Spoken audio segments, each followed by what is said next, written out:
এই দিন কিন্তু আমি অন্য দিনের তুলনায় একটু তাড়াতাড়ি ঘুম থেকে উঠেছিলাম, কারণ এই দিন আমার ভাইয়ের আসার কথা ছিল। সকালবেলা তো আমি একেবারে স্নান টান করে ওকে আনতে চলে গেছিলাম। আমি তো ব্রেকফাস্টও করিনি সেদিন, ওর অপেক্ষাতেই ছিলাম যে দুজনে একসাথে লাঞ্চ করব। বাট ওকে আমাকেই খাইয়ে দিতে হয়, তার কারণ হচ্ছে ও ফুটবল খেলতে গিয়ে ওর হাতে লেগেছিলো, তো ওই কারণে আমি ওকে খাইয়ে দিই ফার্স্টে, অ্যান্ড তারপরে নিজে খাই।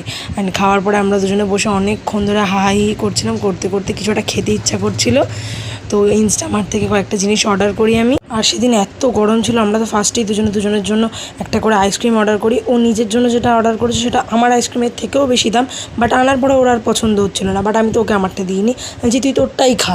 তো তারপরে আমরা বাকি জিনিসগুলো রেখে আগে আইসক্রিমটা খাই। অ্যান্ড ভেবেছিলাম যে জিনিসগুলো একটু বাঁচিয়ে খাবো, না আনার সাথে সাথে আমাদের একটার পর একটা খুলে খাওয়া হয়ে যায়। অ্যান্ড ও নিজেরটা কমপ্লিট করে আমারটাও খেতে চলে এসেছিলো, এই জিনিসটাই আমার বিরক্তি লাগে। তো সন্ধ্যের দিকে আমি ওকে অটোতে তুলে দিয়ে আসি। বাড়িতে এসে স্প্লিটভিলার ফাইনাল এপিসোডটা কয়েকটা জায়গা মিস হয়ে গেছিলো, তো ওটাই দেখছিলাম। So that's it for today. See you in my next video. আর এরকম আরও ব্লগস দেখতে চাইলে আমার চ্যানেলটাকে অবশ্যই সাবস্ক্রাইব করে দিও। বাই।